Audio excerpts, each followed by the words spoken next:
Movie की शुरुआत में हम एक ब्लैक रंग की नदी को देखते हैं और फिर सीन शिफ्ट होता है और यहाँ पे हम एक फैमिली को देखते हैं। फैमिली में एडम और उसकी वाइफ ग्रेस और ग्रेस की सिस्टर ली है। ये तीनों वेकेशन एंजॉय करने के लिए क्रोकोडाइल जू जा रहे थे। तो ये तीनों क्रोकोडाइल जू पहुंच जाते हैं। वहाँ पर काफी भीड़ थी, काफी लोग वहाँ पे क्रोकोडाइल्स देखने के लिए आए हुए थे। ये तीनों भी वहाँ पे काफी एंजॉय करते हैं। फिर शाम के टाइम ये तीनों आगे की प्लानिंग करते हैं कि हम कल क्या करेंगे। ये तीनों डिसाइड करते हैं कि हम इससे आगे कल ब्लैक वाटर घूमने जाएंगे। और ये ब्लैक वाटर वही है जो हमने मूवी की शुरुआत में देखा था। सुबह होते ही ये तीनों वहाँ के लिए निकल जाते हैं। ये ब्लैक वाटर तक पहुँचते हैं। वहाँ पे उन्हें जिमी मिलता है जो इन्हें इस ब्लैक वाटर में गाइड करेगा। जहाँ पर ग्रेस ली को बताती है कि मैं प्रेग्नेंट हूँ, पर मैंने अभी तक एडम को नहीं बताया। सही समय आने पर मैं उसको खुद ही सरप्राइज दूंगी। सभी किश्ती में बैठकर ब्लैक वाटर एक्सप्लोर करने के लिए निकल जाते हैं। एंजॉय करते हुए नदी में काफी आगे तक चले जाते हैं। आगे रुककर ये सभी फिशिंग करने लगते हैं। जेमी जहाँ पे बताता है कि जहाँ पर मगरमच्छ हो सकते हैं, इसलिए मैंने अपने साथ एक गन रख ली है।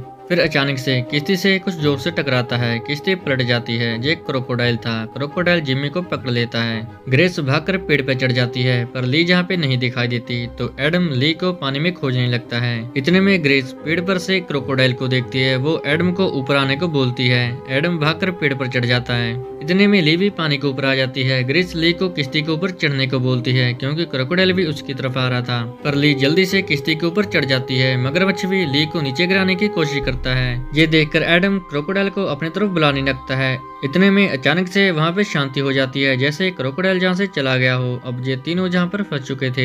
ग्रेस एडम को कहती है कि हमें जहाँ रुक के मदद की वेट करनी चाहिए, पर एडम कहता है कि हमें जहाँ पे ढूंढने के लिए कोई नहीं आएगा क्योंकि हमने किसी को नहीं बताया कि हम कहाँ जा रहे हैं। ग्रेस को किश्ती के साथ एक रस्सी बंधी हुई दिखाई देती है। वो ली को कहती है कि ये रस्सी हमारी तरफ फेंको। ली रस्सी को फेंकती है, पर रस्सी इन लोगों तक नहीं पहुँचती। ली एक बार फिर से ट्राई करती है तो रस्सी इन लोगों के तक पहुँच जाती है। दोनों रस्सी को पकड़कर जोर से खींचने लगते हैं, पर किश्ती बहुत भारी थी। इन लोगों से वो किश्ती हिली भी नहीं। फिर ये रस्सी को पेड़ के साथ बांध देते हैं और ली को कहते हैं कि वो रस्सी को पकड़कर हमारे पास आ जाए। ली बहुत डर रही थी, पर वो हिम्मत करके रस्सी को पकड़कर धीरे धीरे इनके पास पहुंच जाती है। ली का पैर जख्मी हो चुका था। अब ये तीनों पेड़ के ऊपर बैठे थे। एडम ली को बताता है कि जिमी अब इस दुनिया में नहीं रहा, उसे क्रोकोडाइल ले गया। तीनों जहाँ से निकलने के बारे में सोचते हैं। एडम कहता है कि हमें किश्ती को पास में लाना होगा और इस किश्ती की मदद से ही हम जहाँ से निकल सकते हैं, पर इसमें बहुत खतरा है क्योंकि पानी के अंदर मगरमच्छ है। ग्रेस कहती है कि हमें पेड़ों की मदद से ही आगे बढ़ते रहना चाहिए, पर एडम इसके लिए मना कर देता है क्योंकि उसे ये प्लान ठीक नहीं लगता।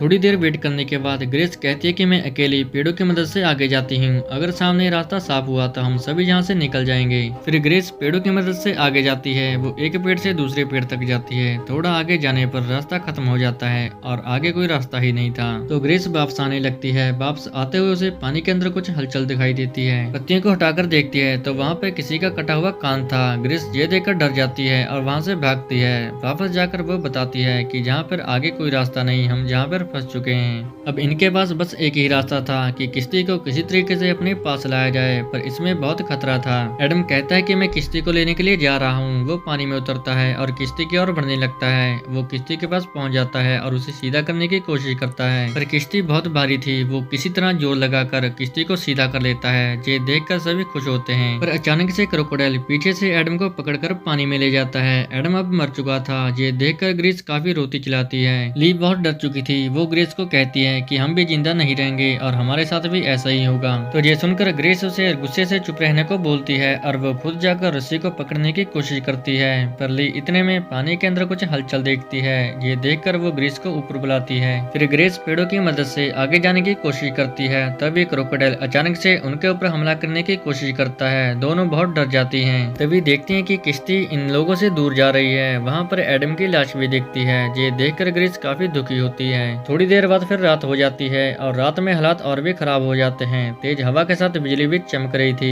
ये लोग पेड़ पर सो भी नहीं सकते थे। रात में क्रोकोडाइल जिम्मी की लाश को खा रहा था। जैसे तैसे करके रात गुजरती है और सुबह होती है। सुबह नोटिस करते हैं कि किश्ती थोड़ा और पास आ चुकी है। ग्रेस ली को कहती है कि जहाँ पास से एक बोट गुजरने वाली है, हमें थोड़ा आगे जाना होगा। दोनों पेड़ों की मदद से आगे जाने लगते हैं ताकि लोग उन्हें देख सकें। आगे जाकर वो दोनों पानी में उतरते हैं, पर अचानक से उनके सामने क्रोकोडाइल आ जाता है। ये देखकर वो दोनों वहीं पे रुक जाती हैं। क्रोकोडाइल पानी के अंदर जाकर ग्रेस को पकड़ लेता है, पर कोशिश करने पर ग्रेस क्रोकोडाइल से छूट जाती है। ली ग्रेस को लेकर भागकर पेड़ पर चढ़ जाती है। ग्रेस बहुत जख्मी हो चुकी थी, उसका बहुत खून बह रहा था, वो दर्द से तड़प रही थी। ली उसके जख्मों पर अपना कपड़ा बांध देती है ताकि खून बहना बंद हो जाए। तभी वहाँ से एक बोट गुजरती है। ये देखकर ली जोर जोर से मदद के लिए चिल्लाती है, पर वो लोग काफी दूर थे। ली की आवाज उन लोगों तक नहीं पहुंची और वो लोग जहाँ से निकल जाते हैं। फिर थोड़ी देर बाद ली ग्रेस के जख्मों से कपड़ा चेंज करती है। वो ग्रेस को कहती है कि तुम यहीं पर बैठो, मैं किश्ती को पास में लेके आती हूँ। ली किश्ती को लेने के लिए धीरे से पानी में उतर जाती है और वो आगे बढ़ने लगती है। वो किश्ती तक पहुँचने में कामयाब हो जाती है। किश्ती के अंदर से पानी बाहर निकालने लगती है। उसे आसपास में फिर से कुछ हिलचुल महसूस होने लगती है। वो किश्ती में शांति से पीछे होकर बैठ जाती है, पर तभी अचानक से क्रोकोडाइल किश्ती के अंदर आ जाता है। ये देखकर ली पानी में उतरकर भागने लगती है, पर क्रोकोडाइल उसे पकड़ लेता है और वो बेहोश हो जाती है। जब ली को होश आता है तो वो किनारे पे थी। पास में जिमी की आधी कटी लाश थी।